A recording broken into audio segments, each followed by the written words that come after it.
নিজেদের দিকে, আমাদের উলামা সমাজের দিকে নিজেদের দুর্বলতা নিয়েছে। আমি সামাদ সাহেবের কাছে গিয়েছি, যেদিন আসছি রাতের বেলা আসছি, তো পরের দিনে কিন্তু সামাদ সাহেবের সাথে দেখা করছি এবং ওখানে আমি জোর গলায় বলছি যে যারা আহত হয়েছে, আমি তো ওনার ঠিকানা জানি না, আমি তো আমার ওই ভাইয়ের ঠিকানা জানি না, আমি যিনি লিডার ওনাকে বলছি, শহীদুল্লাহ বাহাদুরকে বলছি, হাসান আজহারি ভাইকে বলছি, জিজ্ঞাসা করে দেখবেন যে ওনারা কোথায়। আমার কিন্তু মূল টার্গেট হলো যারা আহত হয়েছে এবং যারা মাজুর, ওনাদের সাথে আমি আগে দেখা করব, এরপরে আস্তে আস্তে সব দরবারে বিভিন্ন জায়গায় যাবো।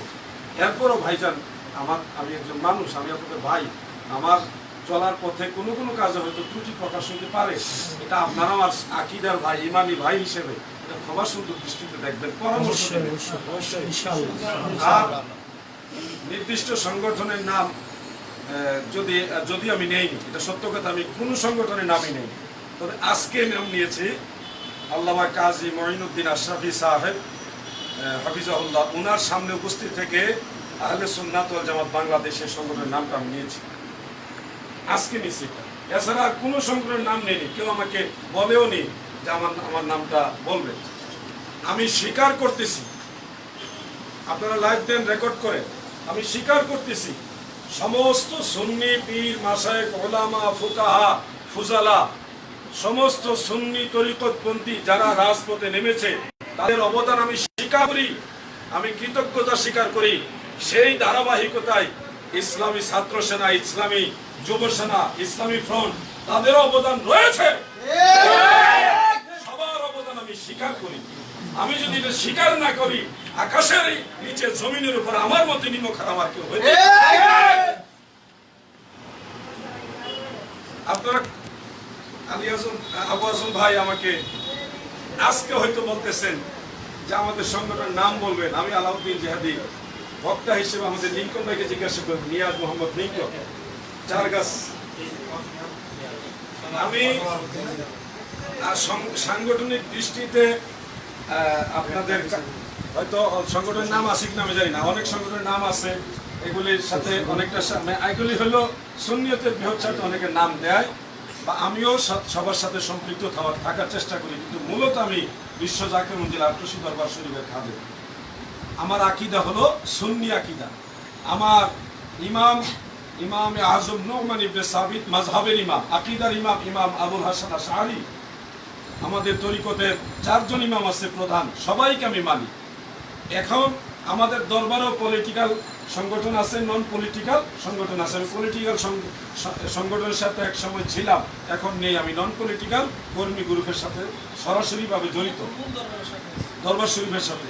আমার যে মূল থিমটা, নিয়াজ মোহাম্মদ লিঙ্কন ভাইকে জিজ্ঞাসা করবেন, আমার জীবনে কয়েকশো বা আরো বেশি মাহফিলে ইসলামী ছাত্র সেনার কথা বলেছি। আমাকে কি কেউ বলেছিলেন যে আমাদের নামটা বলে দেন? আমি আপনাদের কথাই বলিনি, কারো দাবিতে বলিনি। আমি অনুভব করেছি ময়দানে সুন্নিয়ত কায়েম করতে হলে সুন্নি আকীদা ভিত্তিক সংগঠনের দরকার। সেক্ষেত্রে যে অঞ্চলের ইসলামী ছাত্র সেনা নেই, অন্য কোনো ছোটখাটো সংগঠন আছে, তারা কাজ করতেছে সুন্নি আকীদা, তাদের কথা আমি বলেছি। এক কথা, আমার টার্গেট সুন্নিয়ত প্রতিষ্ঠা করা। আমি আপনাদেরকে অন্তঃস্থল থেকে ভালোবাসি। অনেক দেরি হয়ে গেছে, আজকে অনেক কথা বলতে পারবো না। আমার এই ভাই যেটা বলছিলেন সুন্নি ঐক্যের রূপরেখা, আমি ছোট মানুষ, আমার বয়স বেশি না, চুলগুলি পেকে যেতেছে ভাইজান। আমার জীবনটা ছোট থেকে এই পর্যন্ত 17টা কিতাব লিখছি ভাইজান, 17টা কিতাব লিখছি, আর যন্ত্রস্থ অবস্থা আরো 5-6টা আছে।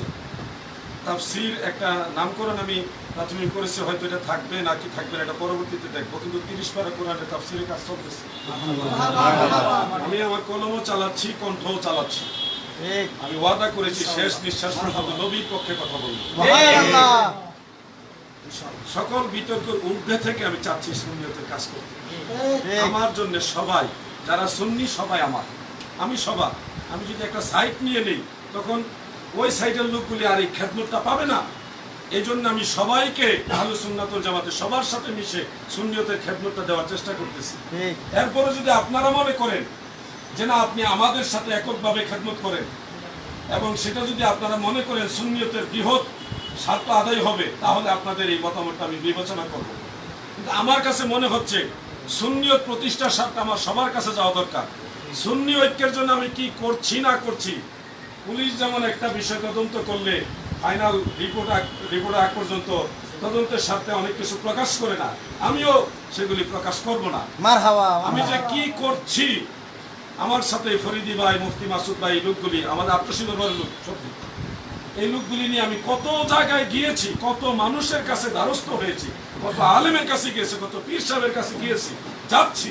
আমি এটা তদন্তের স্বার্থে যেমন পুলিশ বলে না, বৃহৎ স্বার্থে আমি এখন বলবো না, অপেক্ষায় থাকেন ইনশাল্লাহ। আর এককভাবে আমি একটা কথা বললেই এটা সবাই মেনে নিবে, এটাও আবার ঠিক না। সবাইকে নিয়েই আমরা কাজ করার চেষ্টা করছি। যেমনি ভাবে হব্বে রাসূল নিয়ে, হুসাইনি জজবা নিয়ে রাজপথে আপনারা আমি গুনাহগারের জন্য কারাগার থেকে মুক্তির আন্দোলন করেছেন, যে স্পৃহায়, যে জজবায়, সেই জজবায় আপনারা থাকেন, সাংগঠনিক যে কমান্ড এটার উপরে থাকেন, যথা সময়ে যেটা সিদ্ধান্ত নেওয়া দরকার সম্মিলিতভাবে আমরা ওই সিদ্ধান্ত নিব। তবে একটা কথা বলি, নারায়ণগঞ্জের জনৈক মৌলভী সাহেব, নাম উল্লেখ করলাম না যেহেতু আমার নাম উল্লেখ করলে এখন আবার আরেক মামলা হবে, আপনারা নাম উল্লেখ করলে তেমন অসুবিধা হবে না, আমি নাম উল্লেখ করলে মামলা হবে, ঝামেলা হবে, আবার দেখা গেছে এই যে জামিন দিছে এটাও কাইটা দিবে, ঝামেলা হবে। এই জন্য জনৈক মৌলভী তিনি বলেছিলেন যে নারায়ণগঞ্জের মানে 1 ইঞ্চি জায়গাও নাপাক করতে দেওয়া হবে না, কোন সুন্নিদের জনসমাবেশ সেটা তারা করতে দিবে না, রক্তের বন্যা বইয়ে দিবে, এই ধরনের জঙ্গি কায়দায় তারা হুমকি দিয়েছিল। তো সেটার জবাবে সুন্নি জনতা বলেছিল, যারা সাপের কামড় খেয়ে অভ্যস্ত তাদেরকে পিঁপড়ার কামড় খাওয়ানোর ভয় দেখানো ঠিক না। সুন্নিরা মরণের ডরে কারবালার ময়দানে যাবে না, এই চিন্তা ওয়াহাবিরা কইরা কোনো লাভ হবে? হুমকি দেওয়ার আগেই সুন্নিরা কাফনের কাপড় বের রাস্তা নেমে গেছে, হুমকি তো দিছে পরে, আর কাফনের কাপড় পরছে আগে। এজন্য আপনারা আহলুস সুন্নাত ওয়াল জামাতের আকীদা কেন্দ্রিক বৃহৎ স্বার্থে ঐক্যবদ্ধ থাকবেন। আর সাংগঠনিক ঐক্য বা কি এগুলি আমরা পর্যায়ক্রমে চেষ্টা করছি, সব কিছু আমরা মহান আল্লাহ পাকের কাছে সুপর্দ করলাম। তিনি সর্বোত্তম হিকমতওয়ালা, তিনি সর্বময় পরাক্রমশালী, তিনার উপরে সুপর্দ করলাম। দয়াল নবীজির উসিলায় আমরা সবসময় আশা রাখি আমরা সবাই একটা কাতারে থাকবো, আশা রাখতে কোনো অপরাধ নেই। প্রবাসের অনেক ভাইরা আমার জন্য কান্নাকাটি করছেন, দোয়া করছেন, অনেক রোজা রাখছেন, অনেক মা বোনেরা রোজা রাখছেন, অনেকেই চোখের পানি, হৃদয় নিংড়ানো চোখের পানি দিয়ে আমার জন্য দোয়া করছেন। আমার এমন কিছুই নেই যে আপনাদের ঋণ শোধ করবো, তবে আমার মনে হয় আমার গায়ের চামড়া দিয়ে আপনাদের পায়ের পাপোশ বানিয়ে দিলে আপনাদের ঋণ আমি কোনোদিন শোধ করতে পারবো না। আমি অনুরোধ করি আপনারা যেমনি ভাবে আমার জন্য আমার দুর্দিনে দোয়া করেছেন, সবসময় দোয়া করুন, আমিও আপনাদের জন্য দোয়া করি। সবাই সবার জন্য থাকেন, মিলেমিশে থাকেন। ফারুকি সাহেবের জন্য আমরা দোয়া করি, কেন উনি এমন কিছু কাজ করে গেছে যে কাজগুলি আজও আমাদের মনে নাড়াচাড়া দেয়, যে লোকটা ভালো ছিল, সুন্নিয়তের পক্ষে ছিল। আপনারা একটু মনটা একটু ব্রড মাইন্ডের হন, স্যাক্রিফাইস কিছুটা করার চেষ্টা করেন। উত্তরবঙ্গের কথা আপনারা কল্পনা করতে পারবেন না, স্টেজ ওঠার আগে 50টা, 60টা, 30টা, 35টা আরো কম বেশি প্রশ্ন জমা হয় স্টেজে। উত্তরবঙ্গে এমন আমাদের যাকে যারা গরিব, অধিকাংশ গরিব কি পাই যারা, এরা আহ্বানে আমরা যাই, আপনারা ওইদিকে একটু খেয়াল করুন, এদিকে মেধা ক্ষয় না করে ওদিকে সুন্নিয়ত কিভাবে কায়েম করা যদি খেয়াল করুন। আমরা প্রায় 250টা দরবার লিস্ট করছি, তাদের সাথে মোবাইলে যোগাযোগ করছি, অনেকের সাথে সশরীরে যোগাযোগ করছি, তাদেরকে আহলুস সুন্নাত ওয়াল জামাতের একটা বাইন্ডিংয়ে নিয়ে আসার বৃহৎ চিন্তাধারা আমাদের মাথায়। আমাদের মাথায় শুধু ওই আপনার চট্টগ্রাম না, আমাদের মাথায় সারা বাংলাদেশ এবং দেশের বাহিরেও আমাদেরকে সহযোগিতা করে। নবীর সেনা, হুসাইনের সেনা, এরা হলো ছাত্র সেনা। আমরা যারা আছি যুব সেনা, ছাত্র সেনা, আমরা যারা আছি সবাই নবীর সেনা। ইসলামী ফ্রন্ট এটা সুন্নিয়ত প্রতিষ্ঠার জন্য, পাশাপাশি অন্যান্য সংগঠন যেগুলি আছে পলিটিক্যাল, নন পলিটিক্যাল, তারাও সুন্নিয়তের জন্যই সংগঠন করছে। সময় সুযোগ ইনশাআল্লাহ আমরা রাজনৈতিক বিষয়ে আলোচনা করব। আমি আসছি মূলত কৃতজ্ঞতা স্বীকারের জন্য। এখানে আসার মূল উদ্দেশ্যটা হলো শুকরিয়া আদায় করা। এই উদ্দেশ্যে আসছে। আশা করি আমার উপর আর রাগ নেই।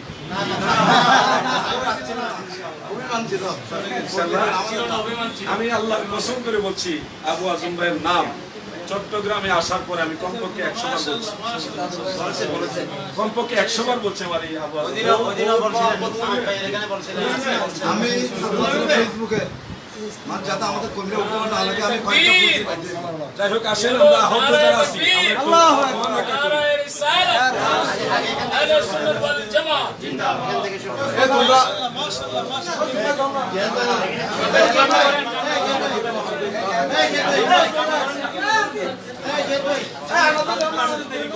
জিহাদ আসো জিহাদ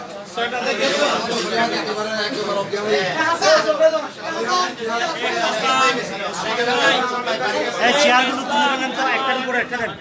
আমার চেয়ারগুলো একটার উপর একটা দেন।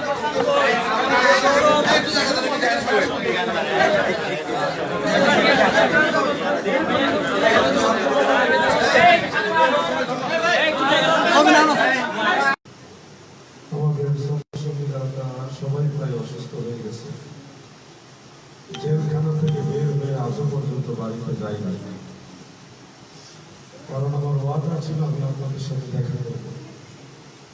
জালালিয়া দরবার শরীফে প্রত্যন্ত অঞ্চলে চলে এসেছি একটাই কারণে, আপনাদের শুকরিয়া আদায় করা, কৃতজ্ঞতা স্বীকার করা। এখানে এসে যা শুনলাম, জেলখানাতেও আমি যা দেখলাম, জেলের ভিতরে একজন লোক সিআইডি একজন অফিসার বলছে, উনি যাই বারবার হুজুর খাওয়া দাওয়া ঠিক হচ্ছে কিনা, হুজুর কোনো সমস্যা হচ্ছে কিনা, হুজুর আপনার সমস্যা হইলে আমার উপরে মানে অনেক কথা।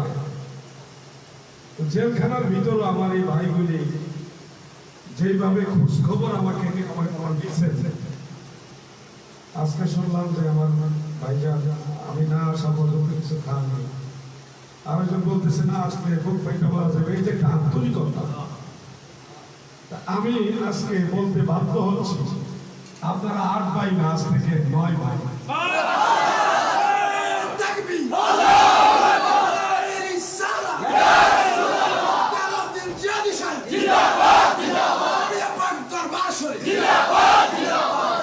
সারা দেশের সুন্নি মতাদর্শী অনেক পীর মাশায়েখ, ওলামাই কেরাম, ফুকাহায়ে কেরাম, অসংখ্য ভাই বন্ধুরা রাজপথে নেমেছেন। আমার এই ভাই নেমেছেন, নিজে নেমেছেন, অনেকেই।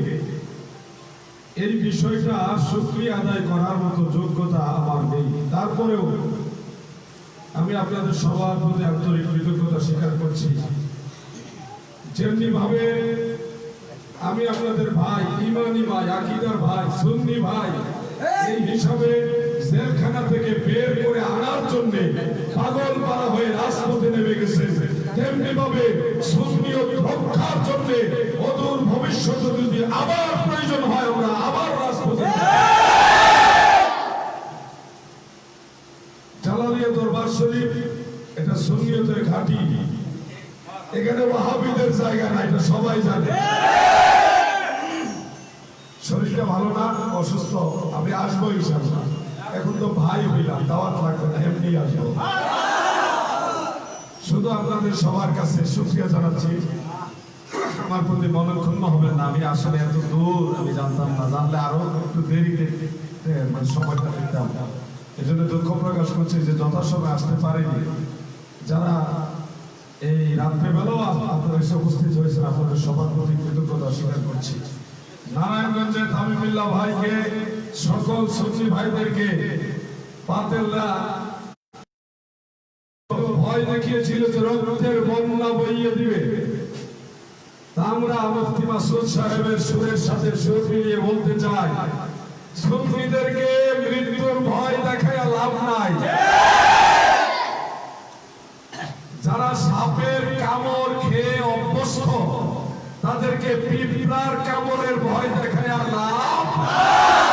তোমরা আমাদের সুন্নিদেরকে, নবীর সেনাদেরকে, হুসাইনি ফোর্স যারা হুসাইনি সৈনিকদেরকে কিসের মৃত্যুর ভয় দেখাও? হুমকির আগেই তো নবীর সেনারা কাফনের কাপড় পরে রাজপথে নেমে। এই জন্য বলছি, পীর চাচার সুন্নিয়ত সভা আমরা এটা আলহামদুলিল্লাহ বাস্তবায়ন করে ফেলেছি। সারা পৃথিবীর সব তরিকাকে যেমনি ভাবে এক তরিকা বানানো সম্ভব না, সব দরবারকে এক দরবার বানানো যেমনি ভাবে সম্ভব না, এটা থাকবেই। কিন্তু আকীদা আমাদের সবার। সুন্নিয়তের এই ব্যানারে, সুন্নিয়তের এই পতাকার নিচে আমরা সবাই এক না দুই? সবাই বলেন এক না দুই? আবার বলেন এক না দুই? আপন মুর্শিদ যদি যারা হুজুর কেবলা ওনাকে মুর্শিদ হিসেবে মানে, মুর্শিদ যখন হুকুম দিবে বাবা রাজপথে নেমে যাও, নেমে যাবে। হুজুরের মুরিদান যে যার মুরিদ যাকে ইমাম হিসেবে মানে, যখন হুকুম দেওয়া হবে আল্লাহর হাবিবের ইজ্জত রক্ষার জন্য, হুসাইনি ইজ্জত, হুসাইনের সম্মান তাজিম রক্ষার জন্য নেমে যাও। বুকের তাজা রক্ত দিয়ে ময়দানে নেমে প্রয়োজনে শাহাদাতের পেয়ালা আমরা পাবো।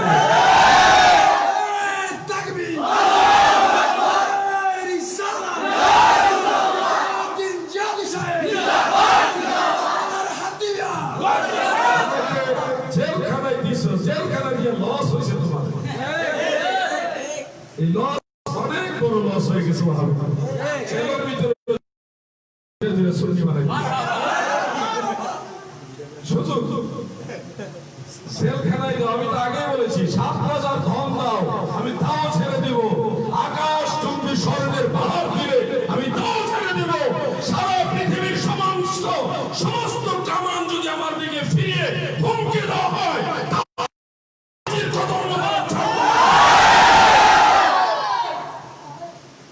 হুমকি ধামকি আর ভয় আর জেল কারাগার দিয়ে নবীর প্রেমিককে নবীর কদম থেকে জোদা করা যায়।